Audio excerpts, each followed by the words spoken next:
नमस्कार प्यारे विद्यार्थियों, स्वागत है आप सभी का अपेक्स एग्री क्लासेस के डिजिटल प्लेटफॉर्म पर। मैं पीयूष सिंह लेकर के आया हूं आपके लिए रैपिड फायर की श्रृंखला, जहां हम डिस्कस कर रहे हैं ऑर्गेनिक केमिस्ट्री से रिलेटेड जितने भी कंसेप्चुअल टॉपिक्स हैं प्लस उनकी प्रैक्टिस, जो कि हम लोग लेकर के चल रहे हैं आपके एक टारगेटेड बैच को लेकर के, जो कि किसका डायरेक्ट जो हिट करेगा वो किसे करेगा, जेईटी, सीयूईटी, आईसीएआर और आपके जो बीएचयू जैसी प्रतियोगी परीक्षाएं हैं उनको। तो हम बात करते हैं आज के हमारे टॉपिक के बारे में और चलिए स्टार्ट करते हैं। तो एक महत्वपूर्ण सूचना वही आप सभी के लिए क्या हम आपके लिए लेकर के आए हैं, यानी अपेक्स एग्री क्लासेस आपके लिए लेकर के आए क्या, अपेक्स एग्री स्कॉलरशिप प्रोग्राम। इस प्रोग्राम के तहत हम लोग यहां आपको देने वाले हैं एक शानदार सी बेहतरीन स्कॉलरशिप। किसके आधार पर? वह हम देने वाले हैं आपको क्या, 10वीं के प्राप्तांकों के आधार पर। क्या है उसका कुछ विवरण, वह आपके सामने है ये कि जिन बच्चों ने 10वीं कक्षा के अंदर 90% से अधिक अंक प्राप्त किए हैं उन्हें हम देंगे आपको 90% तक की स्कॉलरशिप। जिन बच्चों ने 90 to 95 के बीच में स्कोर किया है उन्हें हम देंगे 50% तक की स्कॉलरशिप। और जिन विद्यार्थियों ने क्या 85 to 90 के बीच में स्कोर किया उन्हें हम देंगे 25 तक का डिस्काउंट। और हम जिन बच्चों ने 80 to 85 के बीच में स्कोर किया है, अंक प्राप्त किए हैं, उन्हें हम देंगे कितना, 15% तक की क्या, छात्रवृत्ति। तो जो विद्यार्थी हमसे जुड़ना चाहते हैं, यानी एग्रीकल्चर के फील्ड में अपना सुनहरा भविष्य देख रहे हैं, तो वह आकर के हमसे जुड़ सकते हैं,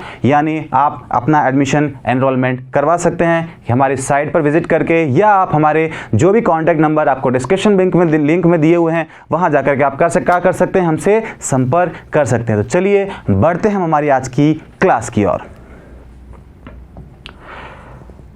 तो आज हम आपसे डिस्कस करने वाले हैं क्या, कुछ basic topics. Sir basic topic का मतलब यहां पर क्या है? आज हम आपके लिए लेकर के आए हैं आईयूपीएससी की क्लास, यानी आज हम क्या डिस्कस करेंगे आपके उसका थोड़ा सा एक ऐतिहासिक परिचय। सर क्या मतलब है ऐतिहासिक परिचय का? तो ऐतिहासिक परिचय का मतलब यह है कि ऑर्गेनिक जो वर्ड है यानी कार्बनिक यौगिक है, उनका ओरिजिन कहां से हुआ, उनकी उत्पत्ति कहां से, उसके बारे में एक छोटी सी हिस्ट्री है। क्या कि सबसे पहले एक ऐसी थ्योरी थी, किसने दी थी? वह दी थी जे बर्जीलियस सर ने, यानी केमिस्ट ने। इन्होंने क्या दिया था? इन्होंने एक दिया था क्या, जैविक शक्ति सिद्धांत। क्या दिया था? बोलिए मेरे साथ, जैविक शक्ति सिद्धांत। जिसके आधार पर क्या है, इन्होंने यह कहा था कि जितने भी कार्बनिक यौगिक हैं, क्या बोला मैंने, दोहराई मेरे साथ, जितने भी कार्बनिक यौगिक हैं वह जो है क्या है कि कभी भी किसी भी लैब में संश्लेषित नहीं हो सकते। वह सदैव एक जैविक शक्ति यानी बोले तो जीवों के अंदर उत्पन्न होते हैं, या उन जीवों से, प्रजातियों से, लिविंग बींग से हम क्या करते हैं, प्राप्त करते हैं, वही कार्बनिक यौगिक हैं, यानी जिसे हम संश्लेषित नहीं कर सकते। इसे ही हम क्या बोलते हैं, बर्जीलियस की जैविक शक्ति सिद्धांत, है ना। लेकिन क्या हुआ, कुछ समय बाद हमारे एक केमिस्ट और आए। कौन थे वे थे एफ वोलर। कौन थे? That is not your for, that is F volar.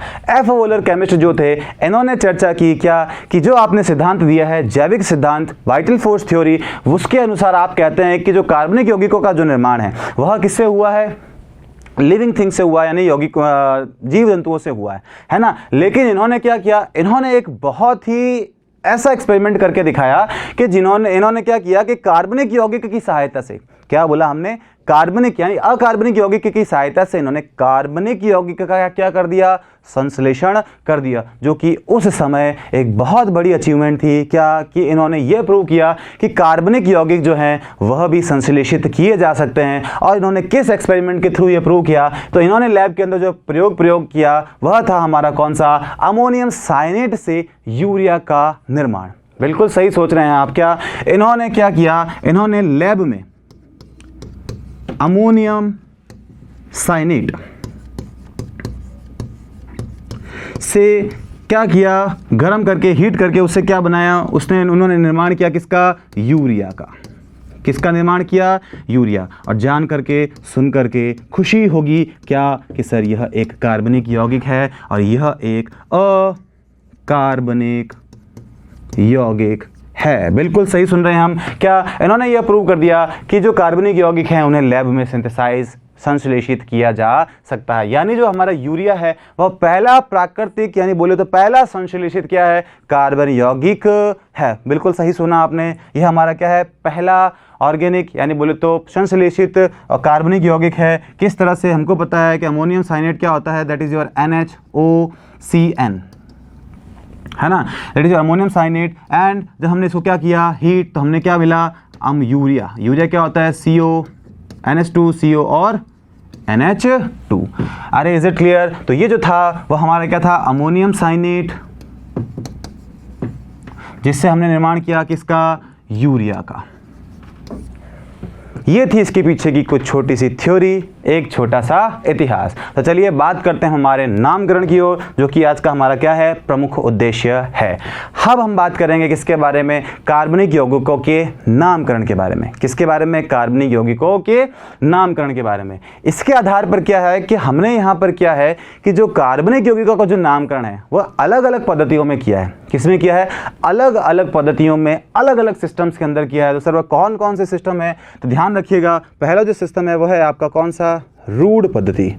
कौन सी है वह है आपकी कौन सी? रूढ़ पद्धति। सर दूसरी कौन सी है? तो दूसरी है आपकी कौन सी? व्युत्पन्न। कौन सी है? दैट इज योर व्युत्पन्न पद्धति। और थर्ड आपकी जो है वह है हमारी कौन सी? हमारी प्यारी, आपकी प्यारी कौन कौन सी? सर वह है IUPAC। सर अब आपके दिमाग में सवाल आ रहा होगा, एक प्रश्न आपके दिमाग में यह भी आ रहा होगा कि सर अगर IUPAC नॉमेनक्लेचर करता है तो इन दोनों का क्या कार्य है? तो आपको जान करके खुशी होगी क्या कि ये जो दो पद्धतियां हैं यह क्या करती हैं? यह भी नामकरण करती हैं। इनके अपने अपने कुछ नियम हैं, अपनी अपनी कंडीशन से, जिसके आधार पर ये अपना क्या करती है? नामकरण करती है। और IUPAC के भी क्या है? खुद के अपने सिद्धांत है, खुद के अपने नियम है, जिनके आधार पर ये क्या करती है? नामकरण करती है। तो सर क्या अंतर है तीनों के अंदर? तो ध्यान रखना, रूढ़ पद्धति के अंदर हम लोग क्या करते हैं? जहां से जो चीज निकली है, जिसकी उत्पत्ति जिस मतलब जिस सोर्स से हुई है, स्रोत से हुई है, उस स्रोत के आधार पर जब अगर आप नामकरण करते हैं तो उसे हम बोलते हैं व्युत्पन्न पद्धति, है ना। और रूढ़ पद्धति और व्युत्पन्न के अपने कुछ छोटे छोटे से नियम हैं जो हम डिस्कस करेंगे आपको आगे ला जाकर के। फिर हम बात करते हैं IUPAC के नियम। IUPAC हम लोग यहाँ पर पर्टिकुलर आज को डिस्कस करने वाले हैं, क्योंकि हमारा आज का उद्देश्य जो है वो IUPAC है। क्या मतलब है सर IUPAC का? इतने सारे सिस्टम का जो क्लासिफिकेशन है वो क्यों हुआ है? तो उसका जो आंसर मैं आपको इस तरह से देना चाहता हूं कि हमें पता है कि जैसे हमारा नाम भी क्या होता है, हम जैसे मेरा नाम, आपका नाम, हमको पता है कि हमारे नाम भी क्या होते हैं? अलग अलग होते हैं। सर अलग अलग कैसे? नाम तो एक ही होता है, हमने तो पहली बार सुना। तो आपको पता है कि आपके स्कूल के अंदर नाम आपका कुछ और होता है, आपका घर पर आपका नाम कुछ और होता है, फ्रेंड सर्कल में नाम आपका कुछ और होता है, और वह नाम आप नहीं, वो लोग डिसाइड करते हैं। अरे बिल्कुल सही सोच रहे हैं, वो लोग डिसाइड करते हैं। इसका मतलब क्या है कि एक कार्बनिक यौगिक, किसी भी यौगिक के एक से अधिक नाम क्या है? पॉसिबल हैं, है ना। क्या है वह? एक से अधिक नाम पॉसिबल हैं। इसका मतलब क्या है कि अगर किसी भी चीज के एक से अधिक नाम पॉसिबल है, इसका मतलब उसका अध्ययन क्या हो जाएगा? मुश्किल हो जाएगा। उसे हल करने के लिए, उसे सॉल्व करने के लिए, इस परेशानी से ओवरकम करने के लिए हमने क्या किया है? एक ऐसे संस्थान का निर्माण किया जो कि क्या है? IUPAC है। वह एक इंटरनेशनल लेवल की एक यूनियन है जो कि अपने इनके खुद के कुछ नियम हैं, उस नियम के आधार पर क्या करती है? कार्बनिक यौगिकों का नामकरण करती है, जिससे कि आपका जो एक यौगिक का नाम हमारे इंडिया में वह है, वही क्या होगा? सभी जगह फॉलो होगा। तो इसका जो मेन कॉन्सेप्ट है वह यह है कि ये इंटरनेशनल लेवल पर नॉमेनक्लेचर करती है, और इनके नाम जो होते हैं वो अलग अलग जगहों पर अलग अलग हो सकते हैं स्रोत के आधार पर। जैसे फॉर्मिक एसिड है, वह फॉर्मिका से बना है। हमारे यहाँ फॉर्मिका का मतलब हमें पता नहीं, लेकिन उसका मतलब जो होता है वो क्या होता है? चीटी, है ना। तो वैसे ही हमारे को केमिस्ट्री के अंदर, रसायन विज्ञान के अंदर कंपाउंडों की मतलब जो यौगिक है, कंपाउंड्स हैं, उनकी स्टडी को आसान करने के लिए क्या कर रखा है? एक इंटरनेशनल लेवल पर एक यूनियन बना रखी है जो कि हमारी कौन सी है? IUPAC। और रूढ़ पद्धति के तहत हम क्या करते हैं? कुछ ऐसे कंपाउंड्स के बारे में बात करते हैं जिनके स्रोत के आधार पर हमने क्या ले रखा है? उनका नाम रख रखा है। जैसे मार्श गैस है। कौन सी गैस है? That is your Marsh gas, है ना। जैसे कि आपकी मार्श गैस है, ऐसा जैसे मैं कुछ एग्जांपल लिख लेता हूँ इंपॉर्टेंट जो कि आपके एग्जाम में आते हैं, ना। जैसे CH4 है, तो CH4 जो है वो कौन सी गैस है? That is your Marsh gas. Marsh gas इसको क्यों बोला? क्योंकि इसे लिया गया है मार्शी एरिया। अरे कहाँ से लिया गया है? Marshy area. Sir marshy area क्या होता है? यह होता है आपका क्या? दलदली क्षेत्र। अरे कौन सा क्षेत्र होता है? दलदली। तो जहां से ये मिला उसके आधार पर इसका हमने क्या कर दिया है? नाम रख दिया है ना। तो जैसे ही मार्शी एरिया हो गया, वैसे ही हमारा क्या हो सकता है? Would spirit. क्या होती है वुड स्प्रिट? CH3OH। क्या होती है? That is your would spirit. कहाँ से मिलती है? लकड़ी के अभ्यंजन आसवन से मिलने को मिलती है, उसको हम क्या बोलते हैं? Would spirit. वैसे ही आपके क्या हो सकता है? और कुछ एग्जांपल्स हो सकते हैं क्या? HCOH, जिसका नाम होता है आपके क्या? That is your formic acid. क्या होता है? फॉर्मिक एसिड मीन्स फॉर्मिक अम्ल, जिसका नाम लिया गया है फॉर्मिका से। अरे कहाँ से लिया गया है? फॉर्मिका से। और फॉर्मिका का मतलब यहाँ हमारे यहाँ पर क्या होता है? दैट इज योर चींटी, यानी जो चींटियों के अंदर जो अम्ल मिलता है उसे हम बोलते हैं क्या? फॉर्मिक एसिड, जिसका सामान्य सूत्र क्या होता है? HCOOH। ये कुछ ऐसे नाम है जो कि आपको एग्जाम में देखने को मिलते हैं। सर एक दो एग्जाम्पल और बता दीजिए। बिल्कुल हमारे पास एग्जाम्पल्स की कमी नहीं है। That is your CH3OOH। ये सर क्या है? ये हमारा है एसिटिक एसिड। कौन सा है? That is your acetic acid. बोले तो एसिटिक अम्ल। सर ये कहाँ से लिया गया है? ये आपका लिया गया है एसिटम से। अरे कहाँ से लिया गया है? एसिटम। और एसिटम का मतलब क्या होता है? सिरका, है ना। तो सिरके में जो अम्ल मिलता है उसे हम क्या बोलते हैं? Acetic acid. वैसे ही सिट्रिक एसिड भी होता है जो कि मिलता है कहाँ से? सिट्रस फ्रूट से, यानी खट्टे फलों से मिलता है, उसे हम क्या बोलते हैं? सिट्रिक फ्रूट बोलते हैं। और अगर आपके इसके कुछ और एग्जांपल लिखना चाहें तो आप और नोट डाउन कर सकते हैं क्या, है ना। जैसे हम लोग एक दो एग्जाम्पल और डिस्कस करें तो सिट्रिक फ्रूट हमारा जो हो गया वो कहाँ से मिलता है? खट्टे फलों से जो मिलता है। आपने लैक्टिक एसिड के नाम बारे में भी आपने क्या करी है? बातें सुनी हैं, है ना। लैक्टिक अम्ल, लैक्टिक एसिड कहाँ से मिलता है? लैक्टम। और लैक्टम को हमारे यहाँ क्या बोलते हैं? दैट इज योर मिल्क, है ना। तो लैक्टिक एसिड कहाँ से मिलता है? मिल्क से मिलता है। तो हमने सोर्स के आधार पर नाम रख दिया क्या? कैसे इसका नाम क्या होगा? लैक्टिक अम्ल होगा। वैसे सर क्या होता है? Malic acid. क्या होता है सर? मैलिक एसिड, यानी इसे बोलते हैं क्या? मैलिक अम्ल। कहाँ से मिलता है? ये हमें मिलता है मैलम से।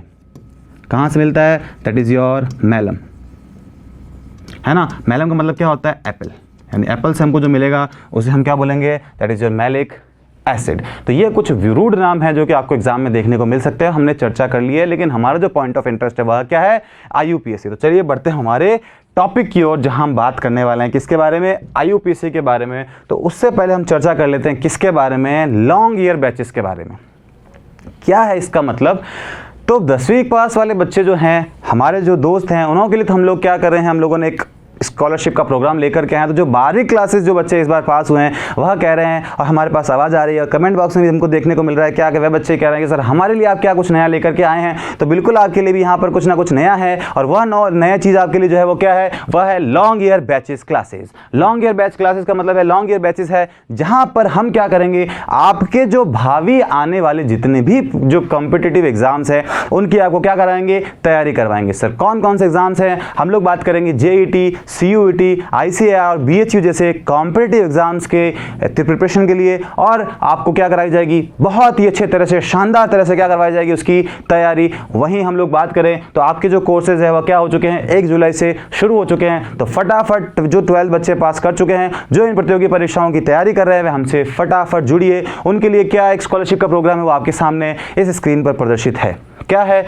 कुछ जो स्कॉलरशिप है वो इस तरह से रहेगी, जिन बच्चों ने 95% से अधिक अंक प्राप्त किए हैं उन्हें हम देंगे 90% तक की स्कॉलरशिप। जिन बच्चों ने इनके बीच में 92-95 के बीच में स्कोर किया है उन्हें हम देंगे कितनी? 50% तक की स्कॉलरशिप। जिन बच्चों ने 85-90 के बीच में स्कोर किया है उसे हम देंगे कितनी? 25% तक की स्कॉलरशिप। और जिन बच्चों ने इनके बीच स्कोर किया है यानी 80-85 उन्हें हम कितने देंगे? 50% तक की स्कॉलरशिप। तो चलिए बढ़ते हैं, फटाफट हमसे आप आकर के जुड़िए ताकि आपका कोर्स क्या हो सके? सही से, सुविधापूर्ण और एकदम सिस्टमैटिक रूप से चल सके। चलिए हम बात करते हैं हमारी IUPAC जो हमें बुला रही है ना।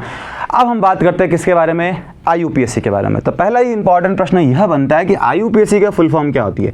तो IUPAC की जो फुल फॉर्म होती है वह क्या होती है? बिल्कुल बच्चे सही चिल्ला रहे हैं और मेरे पास बिल्कुल आवाज़ आ रही है आप लोगों की। क्या मन की भावनाएं हम सुन सकते हैं क्या? That is your international union of pure and applied chemistry. क्या नाम है इसका? International union of pure and applied chemistry. का क्या है? पूरा नाम है। एक इंटरनेशनल ऑर्गेनाइजेशन है जिसके खुद के कुछ नियम हैं जो कि वर्ल्ड वाइड पूरे विश्व के अंदर क्या किए जाते हैं? फॉलो किए जाते हैं। तो हम इस स्लाइड पर क्या बात करेंगे? कुछ नियम लिखेंगे, कुछ रूल लिखेंगे। हम इसको सिस्टमेटिक रूप से पढ़ेंगे कि इन नियम के आधार पर हम क्या कर सकते हैं? अपने श्रृंखला का नामकरण कर सकते हैं। और हम यही स्टेप फॉलो करेंगे किसके लिए? नॉमेनक्लेचर के लिए। आपको जानकर के खुशी होगी, जो IUPAC टॉपिक है, जो बच्चे इससे भागते हैं तो ध्यान रखिएगा बच्चे इससे बिल्कुल ना भागें। क्यों ना भागें? क्योंकि आपके इसके अलावा जो प्रश्न बनते हैं, number of sigma bond counting, number of hybridisation, वो आपसे इनडायरेक्टली वह इसी के थ्रू ही पूछेगा। कैसे पूछेगा? तो वह पूछेगा कि आपकी एक IUPAC नेम दे रखा होगा कि सर 2 क्लोरोप्रोपेन में आप सिग्मा व पाई बंधों की संख्या बताइए, तो हम लोग ना फंसे उसके लिए हमें क्या पढ़नी पड़ेगी? IUPAC पढ़नी पड़ेगी। तो अब यहाँ बात करेंगे किसके बारे में? कुछ नियम्स के बारे में, यानी हम बोल सकते हैं कुछ स्टेप्स, यानी किन किन स्टेप्स को हम क्या करेंगे यहाँ पर फॉलो करेंगे। सर हमें लिखवा लीजिए, हम आपके साथ साथ बिल्कुल उसे फॉलो करेंगे और आंसर क्या करेंगे? बिल्कुल सही देंगे। तो ध्यान रखना, पहला जो हमारा जो इंपॉर्टेंट काम होगा वह होगा किसका? Longest carbon chain selection. What is it? It is a longest carbon chain selection.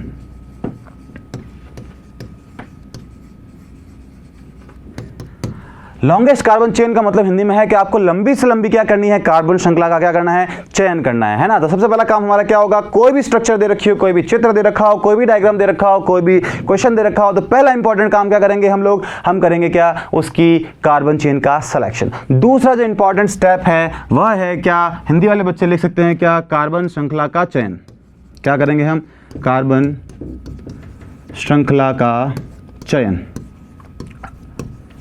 पहला इंपॉर्टेंट काम। दूसरा हम करेंगे क्या? दूसरा हम करेंगे नंबरिंग, है ना। क्या करेंगे हम? नंबरिंग, है ना। नंबरिंग का मतलब क्या है? हम देंगे उसे अंक। क्या देंगे? बिल्कुल अंक देंगे कि यानी नंबरिंग किस हिसाब से करती है। सबसे पहला काम लॉन्गेस्ट कार्बन चेन सेलेक्ट कर ली, फिर हम देंगे उसे अंक, यानी सर हमें किस तरह से नंबरिंग करें। तो ध्यान रखना, अगर आपकी नंबरिंग गलत है या चेन गलत है तो IUPAC का नाम भी क्या होगा? गलत होगा। तो दोनों स्टेप बहुत इंपॉर्टेंट है। अगर ये स्टेप आपने फॉलो कर लिया तो तीसरा आपके सामने क्या है? लड्डू। क्या है? लड्डू। तो तीसरा स्टेप के लिए हमको कहां जाना पड़ेगा? सर थोड़ा सा आगे जाना पड़ेगा, इस सूत्र के ऊपर, है ना। ये सूत्र बिल्कुल सीधा, सिंपल और छोटा सा, जितना दिख रहा है उतना ही क्या है? बहुत ही कारगर है। दिख छोटा रहा है, ये सूत्र आपको कहीं पर भी फंसने से बचाएगा। फंसने से बचाने का इन द सेंस क्या है कि हमको बड़े जो सूत्र हैं, जिससे सफिक्स 1, सफिक्स 2, अनुलग्न 1, अनुलग्न 2, पूर्व लग्न 1 और पूर्व लग्न 2 जैसी भारी समस्याओं से क्या करेगा? निपटारा दिलाएगा, है ना। यानी इसमें हम लोग क्या करेंगे? हमको सिर्फ एक चीज ही ध्यान रखनी है, क्या? सफिक्स नहीं, prefix plus suffix plus other group. क्या बोला? बोलिए मेरे साथ। Prefix plus suffix plus other group. Sir समझ में नहीं आया, है ना। तो हिंदी मीडियम वाले बच्चे लग सकते हैं क्या? पूर्व लग्न पहले लिखेंगे हम, फिर हम लिखेंगे क्या? अनुलग्न, और सर फिर हम क्या लिखेंगे? अन्य वर्ड। बोले तो अन्य प्रतिस्थापी। आप लोगों के लिए अन्य प्रतिस्थापी। सर क्या तात्पर्य है? तो ध्यान रखना बच्चा पार्टी, मेरे प्यारे दोस्तों, क्या कि जो पूर्व लग्न है या हम बोले आपके लिए जो प्रीफिक्स है वह क्या होगा? वह आपके लिए यहाँ कार्य करेगा किसका? रूट वर्ड का। अरे आवाज नहीं आ रही है, जोर से। क्या किसका कार्य करेगा? रूट वर्ड का कार्य करेगा। रूट वर्ड क्या होते हैं? ये रूट वर्ड आपको जनरली नंबर ऑफ कार्बन के बारे में बताएंगे। नंबर ऑफ कार्बन के बारे में बताएंगे कि आपके कार्बन कितने हैं। अरे आई बात समझ में? कार्बन कितने हैं उसके बारे में आपको कौन बताएगा? रूट वर्ड यानी पूर्व लग्न हम लेंगे उसका। अनुलग्न आपको पता है कि जो आपके प्रतिस्थापित समूह होते हैं, कौन से? प्रतिस्थापित नहीं, कार्यात्मक समूह। प्रतिक्रियात्मक समूह जो होते हैं ना, कार्यात्मक समूह जो आपके होते हैं, जैसे इंग्लिश में क्या कहते हैं sir? This is your functional group,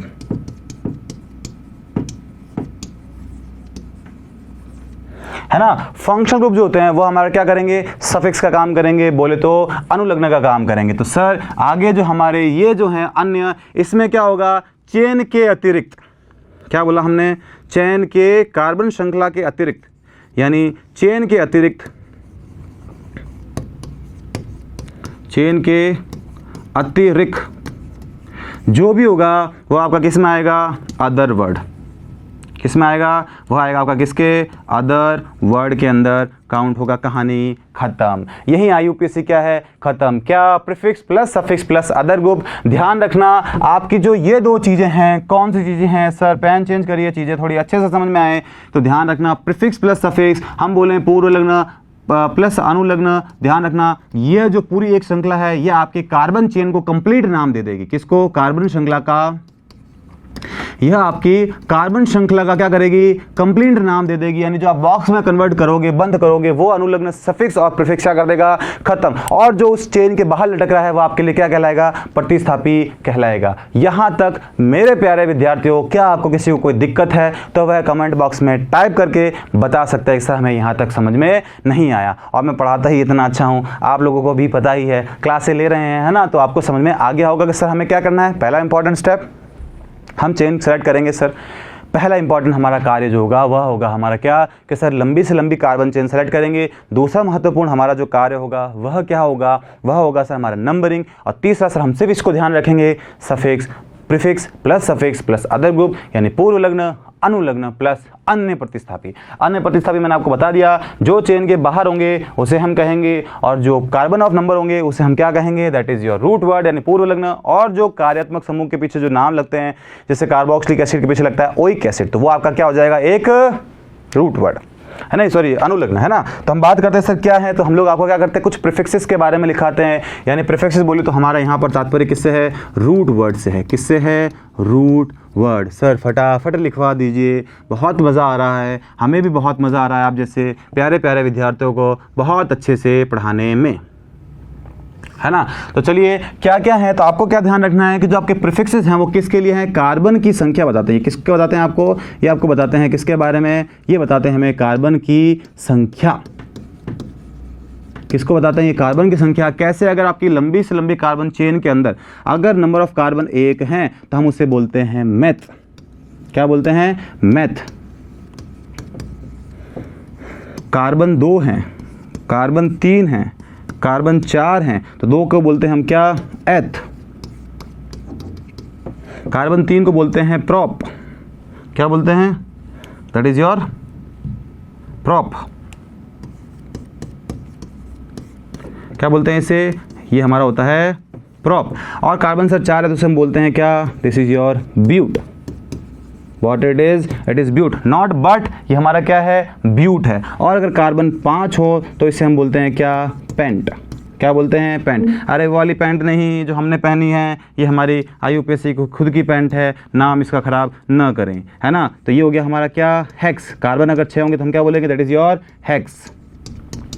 आगे सर, आगे हम लोग बोलेंगे अगर कार्बन श्रृंखला में हाईएस्ट नंबर ऑफ कार्बन कितने हैं, 7, तो इसे हम बोलेंगे क्या, हेप्ट। क्या बोलेंगे, हेप्ट। अगर कार्बन 8 है तो इसे हम बोलेंगे सर क्या, that is your oct.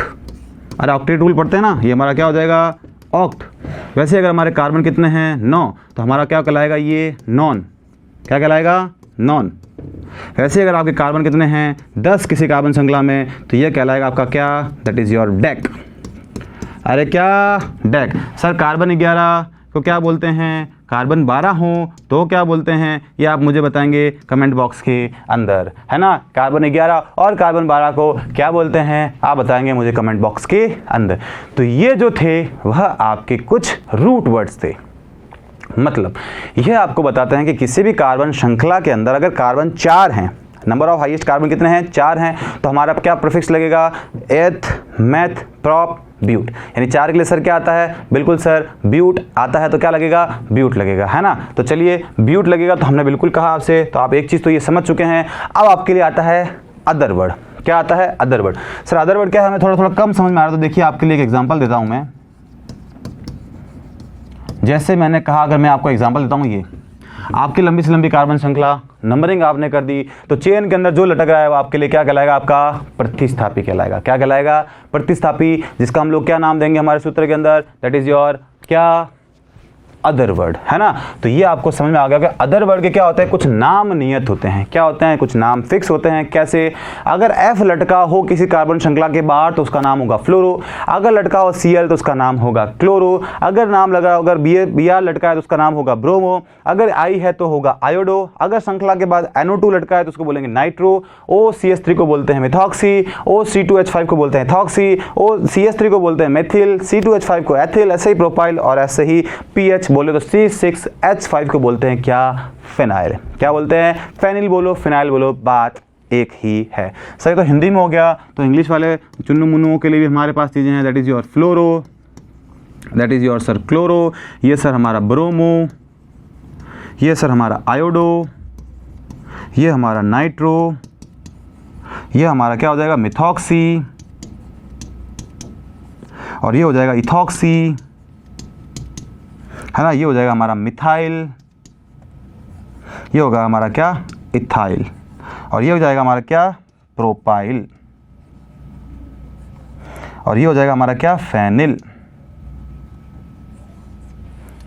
Sir CH3 को मेथिल कैसे बोलते हैं? सर CH4 को तो मीथेन बोलते हैं, हमने तो यही पढ़ा है। तो बिल्कुल सही पढ़ा है आपने। देखिए इसके पीछे की कहानी जो है वह क्या है, वह कहानी है ये। ध्यान रखना कि जब भी आप किसी एक एल्केन में, किसमें एल्केन में अगर एक H निकालते हैं तो उसके ANE की जगह क्या जुड़ता है YL। क्या जुड़ता है बोलिए मेरे साथ, YL। YL मतलब ये बन जाएगा सर क्या, दैट इज हमारा एल्काइल, है ना। हिंदी में भी लिखेंगे क्या इसे, एल्केन में अगर हम क्या करें एक H क्या करें निकाल दें तो हमारा जुड़ जाएगा क्या इल, है ना। बोले तो क्या एल्किल।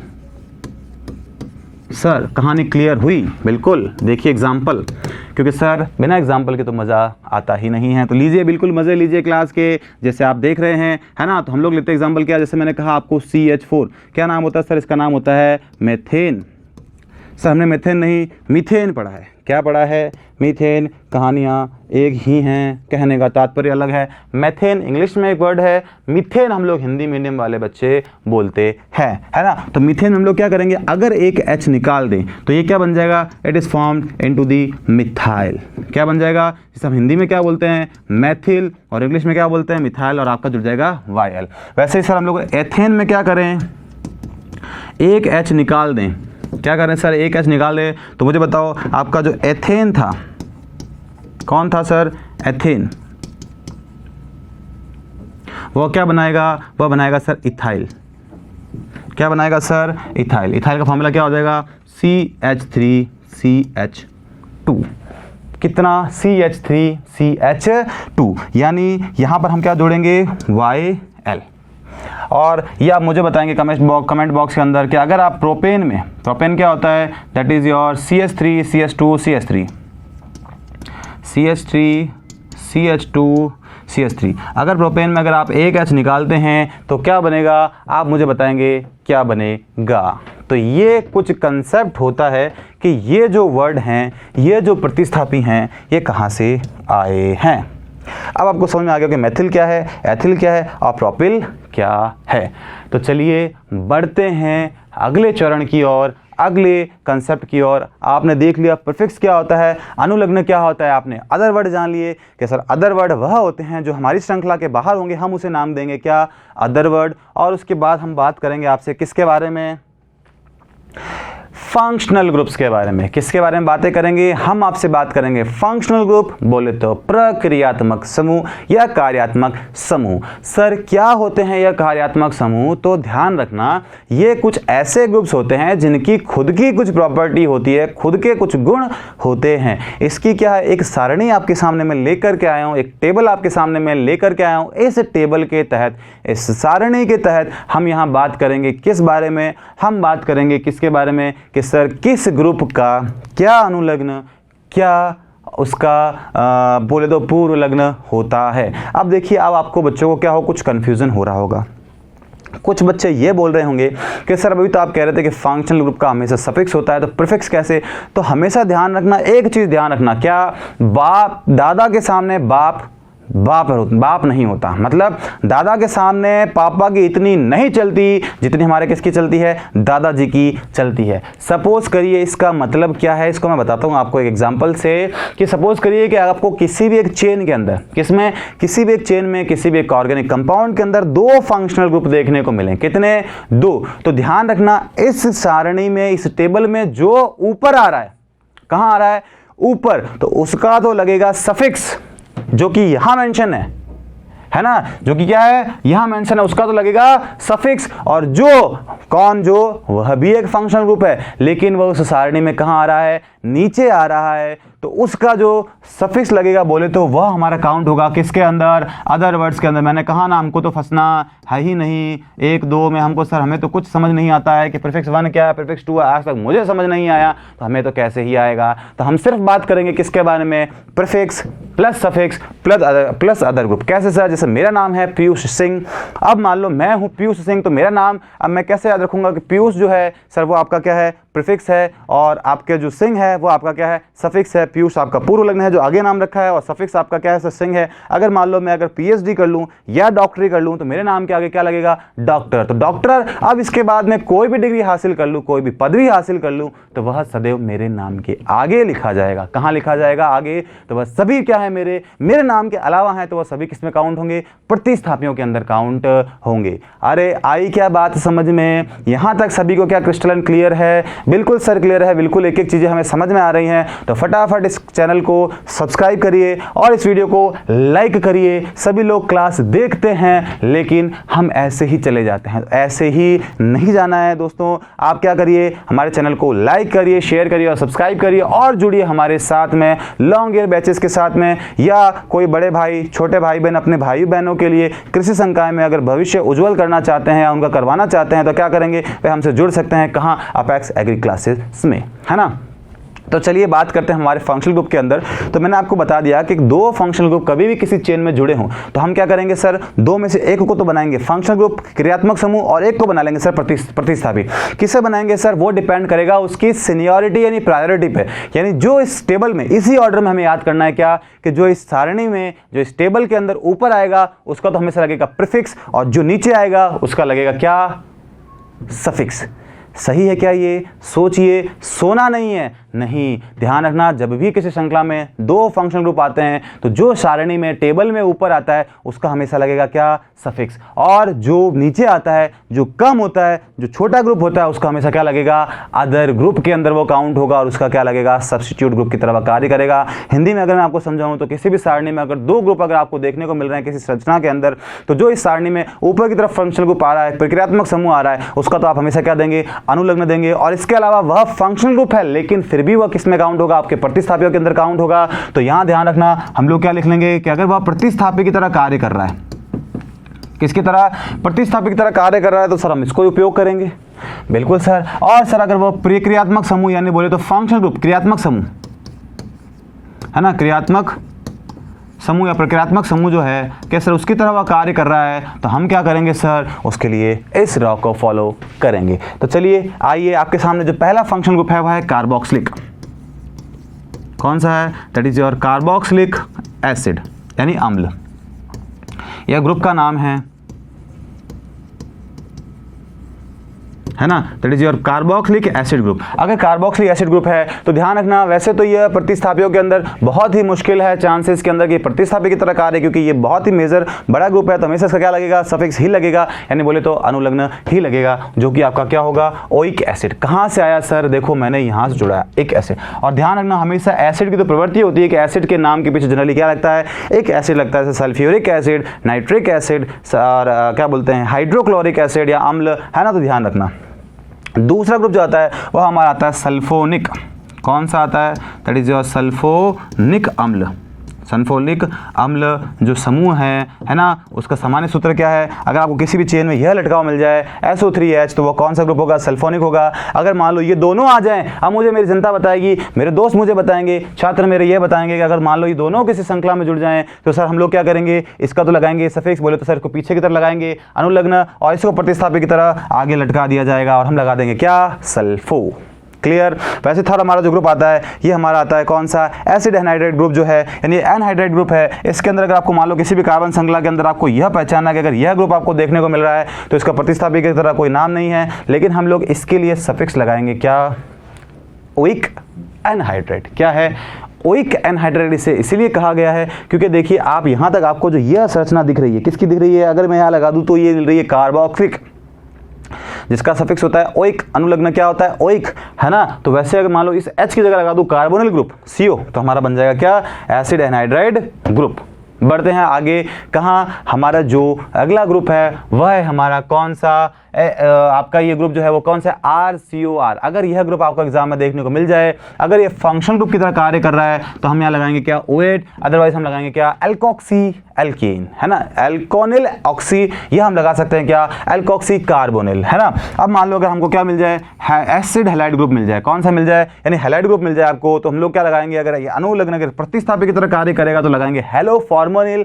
और अगर सपोज करो अगर हमको किसके रूप में मिल जाए, अगर हमें ये मिले किसके रूप में, अगर फंक्शनल ग्रुप की तरह, क्रियात्मक ग्रुप की तरह, तो हम लोग लगाएंगे क्या ऑयल हैलाइड। सर इतना सारा याद करना है, करना तो पड़ेगा, हमने किया, आप करेंगे या आप पढ़ाएंगे तो आप भी करवाएंगे, तो सारणी तो आपको याद करनी ही पड़ेगी, बार बार देखेंगे तभी याद होंगे। सर याद ही तो नहीं होता है, तो क्या घर के आसपास की गलियां इतनी सारी याद रहती हैं, सारे रास्ते याद रहते हैं, इसीलिए ना, क्योंकि सर हम उस रास्ते से डेली गुजरते हैं, मुझे मेरे घर के आसपास का सारा क्षेत्र पता है, सारी गलियाँ पता है, मैं एक जगह जाने के आपको 3 रास्ते बता सकता हूँ क्योंकि मैं उस गलियों से आपके सामने गुजरता हूँ। तो वैसे ही अगर आप इस टेबल को डेली देखेंगे, रिवाइज करेंगे, तो ये चीज़ें भी आपको क्या हो जाएंगी, क्रिस्टल एंड क्लियर, है ना। तो बढ़ते हैं आगे। यह जो हमारा ग्रुप है वह कौन सा है, एमाइड ग्रुप है। कौन सा ग्रुप है, एमाइड, ये आप सभी को पता है, सिर्फ रिवीजन है, ये हमारा एमाइड ग्रुप है। अगर सर ये अगर किसकी तरह कार्य करे, प्रतिस्थापी की तरफ हम लोग लगाएंगे कार्बोमोइल, और अगर हम ये अगर फंक्शनल ग्रुप की तरह कार्य करेगा तो हम लगाएंगे एमाइड। बिल्कुल सही। ये क्या है सर, ये हमारा सर साइनाइड ग्रुप है। कौन सा है सर, साइनाइड ग्रुप है ना। तो साइनाइड ग्रुप के अंदर क्या होता है, इसका फॉर्मूला होता है RCN, CN मतलब होता है साइनाइड। और अगर ये प्रतिस्थापी की तरह कार्य करेगा, अदर ग्रुप में आएगा तो लगेगा वर्ड साइनो, जैसे कि आपने Cl के लिए क्लोरो लगाया था ना, वैसे लगेगा साइनो। और अगर ये प्रतिस्थापी की तरह कार्य कर रहा है, प्रतिस्थापी नहीं किसकी तरह, फंक्शनल ग्रुप की तरह कार्य कर रहा है, तो हम लगाएंगे क्या, नाइट्राइल। बिल्कुल सही, हम क्या लगाएंगे, नाइट्राइल। तो चलिए बढ़ते हैं आगे की ओर। अगला ग्रुप जो आता है वो हमारा आता है कौन सा, आइसोसाइनाइड ग्रुप। कौन सा आता है, आइसोसाइनाइड,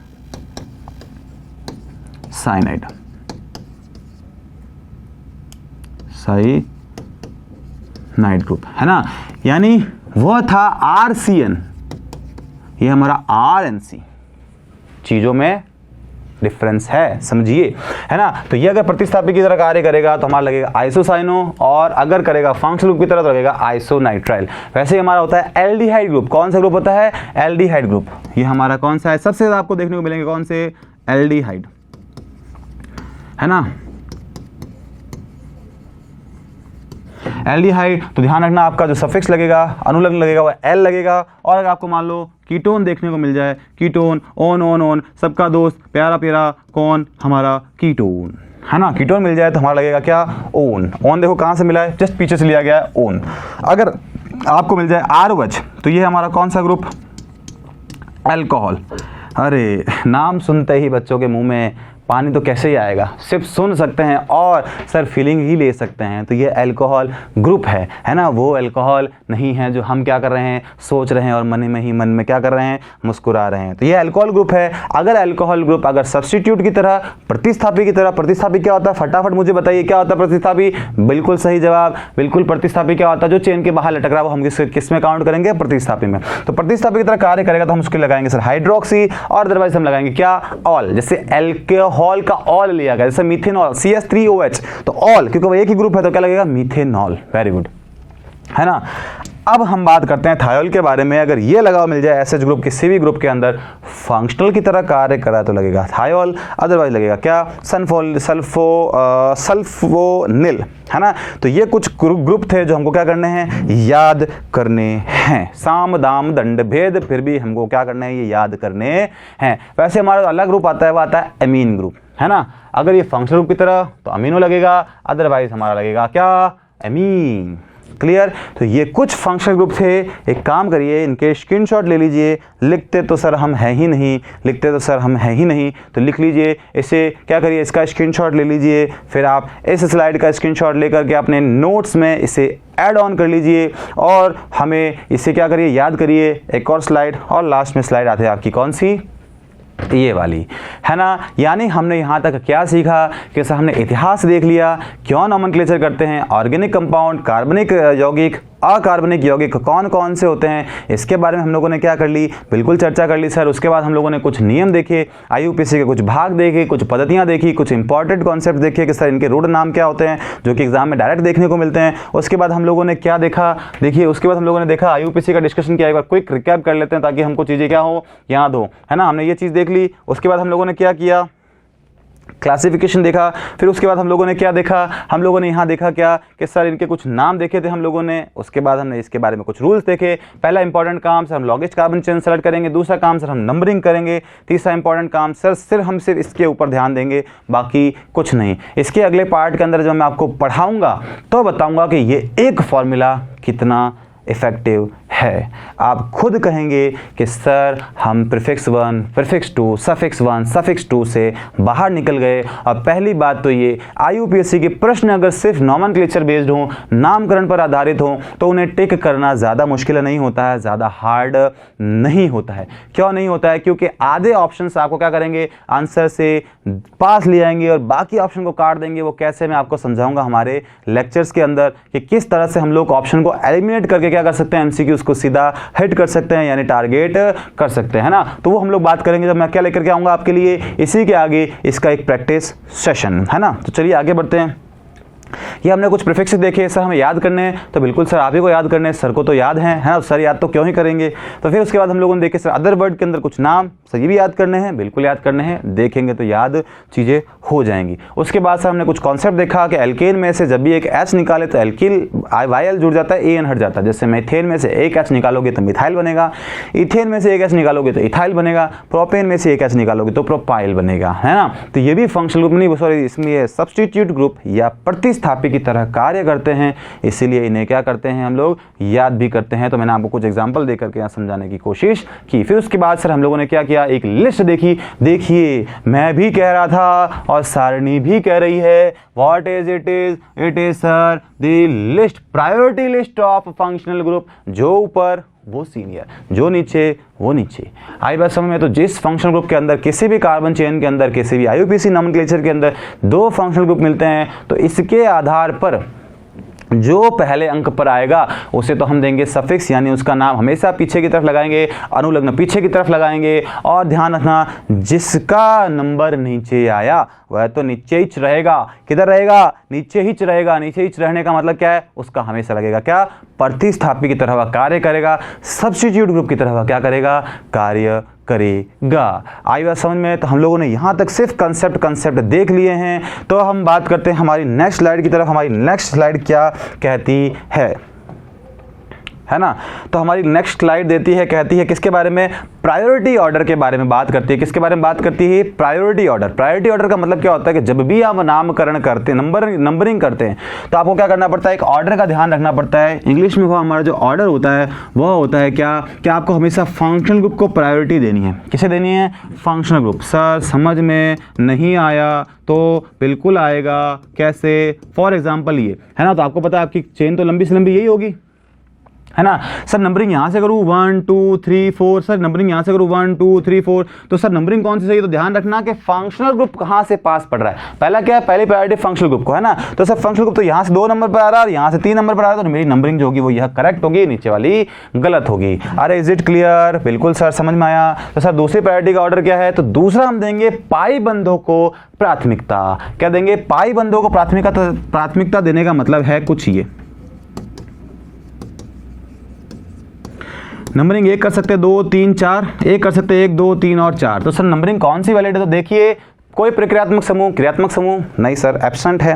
बिल्कुल सर। तो क्या देखिए इसमें पाईबंद दिख रहे हैं? बिल्कुल सर दिख रहे हैं। कहाँ से गिनने पर पास है? तो सर यहाँ से गिनने पर 1 नंबर पर, यहाँ से गिनने पर। ध्यान रखना हमेशा आगे की तरफ देखा जाता है। रोड पर चलते हो तो मुंह आगे रखते हो या पीछे, क्योंकि बहुत से बच्चों को मैंने ये गलती करते हुए देखा है कि सर ये तो 2 नंबर पर है, तो मेरे बच्चों क्या कि हम लोग आगे चलेंगे तो यहाँ देखेंगे ना, तो 1 के आगे है तो ये डबल बॉन्ड 1 पर है। नंबरिंग में हम लोग से क्या कर देते हैं, गलती कर बैठते हैं। तो ये क्या है, 1 नंबर पर है, 2 पर नहीं। तो सर यहाँ पर 1 नंबर पर हमको डबल बॉन्ड मिल रहा है और यहाँ पर 3 नंबर पर हमको क्या मिल रहा है, 3 के आगे देखना है। 3 नंबर पर अगर हमको द्विबंध दिख रहा है तो हमारी नंबरिंग जो होगी वो यह होगी कि सर हमको डबल बॉन्ड पर क्या मिलना चाहिए, नियरेस्ट होना चाहिए, पास होना चाहिए। तो हमारी नंबरिंग कहाँ से स्टार्ट होगी, पाई बंध के प्राथमिकता पर आधारित होगी। अब मान लीजिए सर दोनों ही अनुपस्थित हैं, क्या है, दोनों ही अनुपस्थित। तो हम देंगे प्रतिस्थापी को प्रायोरिटी। किसे देंगे, प्रतिस्थापी को प्रायोरिटी। सर समझ में नहीं आ रहा, तो बिल्कुल बेटा समझ में भी आएगा और चम्मच में भी आएगा। कैसे, 1 2 3 4, 1 2 3 4। सर किसे नंबरिंग करें, देखिए फंक्शनल ग्रुप। सर नहीं, मैंने कहा बिल्कुल सही बात है, बहुत सही जा रहे हो। फिर मैंने कहा क्या इसमें पाई बंद, सर नहीं। क्या सर इसमें सब्स्टिट्यूट, बिल्कुल सर सब्स्टिट्यूट। कैसे सर, मैंने पहचाना, सर आप ही ने तो बताया था। बिल्कुल मैंने बताया, आपने पढ़ा कि सर देखिए मुझे क्लोरो दिख रहा है। कौन दिख रहा है, सर क्लोरो दिख रहा है। बिल्कुल दिख रहा है क्या सर, देखिए आप भी देखिए, हम भी देखते हैं। सर मुझे क्लोरो दिख रहा है, तो देखिए क्लोरो कहाँ से पास आ रहा है, 1 2 नंबर पर, यहाँ से 3 नंबर पर, तो ये पास आ रहा है। तो हमारी नंबरिंग करेक्ट ये होगी, नीचे वाली बोले तो खोटी होगी। आई समझ में कोई चीज़, बिल्कुल सर आई, है ना। तो हम क्या बोल रहे हैं सर, इंग्लिश में हम लोग क्या बोलेंगे, ऑर्डर जो रहेगा हमारा रहेगा फंक्शनल ग्रुप, देन हमारा रहेगा पाई बॉन्ड, और फिर हमारा रहेगा क्या, that is your substitute group. ये आपकी कुछ रहेगी क्या, प्रायोरिटी, है ना। नंबरिंग की प्रायोरिटी, बिल्कुल इसे नोट करिए और नोट्स में क्या करिए, इसे ऐड करिए। आई समझ में बात, बिल्कुल आई सर समझ में बात। इतने अच्छे से पढ़ रहे हैं तो समझ में क्यों नहीं आएगा। तो बिल्कुल लाइक करिए चैनल अगर आपको समझ में आ रहा है, और इसे क्या करिए, सब्सक्राइब करिए, अपने दोस्तों के साथ साझा करिए। तो ये हमारा क्या है, ऑर्डर है। अब सर इसके अंदर और चीज़ें बताओ, एक बार सब कुछ इसमें क्या कर देते हैं हम इसमें इंक्लूड, तो भी बात तो वही रहेगी कि फंक्शनल ग्रुप को फर्स्ट प्रायोरिटी देंगे, फिर हम लोग पाई बॉन्ड को देंगे और सब्स्टिट्यूट को। वैसे हम जब आगे एग्जाम्पल करेंगे तब इनको और डिस्कस करेंगे। तो चलिए आगे, आज की क्लास रखते हैं हम लोग यहीं तक। कहाँ तक रखते हैं सर, यहीं तक। क्यों सर, क्योंकि इसके बाद हम बात करेंगे आपके एक एक टॉपिक के बारे में। हम लोग बात करेंगे नॉमेनक्लेचर ऑफ एल्केन, फिर हम बात करेंगे एल्काइन, फिर हम बात करेंगे एल्काइन के बारे में, और फिर हम बात करेंगे उनके मिक्स्ड क्वेश्चन एल्कीन एल्काइन के आधार सर हम उसको किस तरह से अप्रोच करेंगे। फिर हम बात करेंगे फंक्शनल ग्रुप के आधार पर सर हम लोग किस तरह से प्रश्नों को हल कर सकते हैं, और फिर लास्ट में लाएंगे आपके लिए मिक्स क्वेश्चन। और उसके बाद हम लोग लेकर के आए आपके लिए तड़कती फड़कती सी क्या, एक प्रैक्टिस शीट जहां हम डिस्कस करेंगे IUPAC से रिलेटेड आपके क्वेश्चंस। तो आई होप आपको जो हमारा जो लेक्चर है वो बहुत ही कंसेप्चुअल और क्रिस्टल क्लियर रहा होगा। तो आप सभी का क्लास में संयम से हमारा साथ देने के लिए और इस क्लास को पूरा देखने के लिए थैंक यू, जो कि हम लोग लेकर के आए किसके फॉर्म में, एक स्लाइड के फॉर्म में। तो जाते जाते एक और सूचना, तो जो बच्चे हमारे साथ जुड़ना चाहते हैं अपेक्स एग्री क्लासेस का, यानी अपेक्स एग्री क्लासेस का भाग बनना चाहते हैं, तो वह हमसे संपर्क कर सकते हैं, जुड़ सकते हैं, अपना एनरोलमेंट इसमें कर सकते हैं। तो चलिए आज के लिए इतना ही, मिलेंगे नए क्वेश्चन, नए जोश और नए दोस्तों के साथ में, जो कि कौन लाएंगे, आप लाएंगे, कैसे लाएंगे वो शेयर करके, है ना। तो क्लास को शेयर करिएगा और मिलते हैं हम लोग हमारे नेक्स्ट सेशन के अंदर, जहां हम लोग बात करेंगे इसके आगे का भाग। तब तक आप स्वस्थ रहिए, खुश रहिए, मौज करते रहिए, और सबसे इंपॉर्टेंट क्या करिए, पढ़ाई करते रहिए। तो मिलते हैं हमारी नेक्स्ट क्लास के अंदर, तब तक के लिए सभी को बाय बाय, टाटा, जय श्री राम।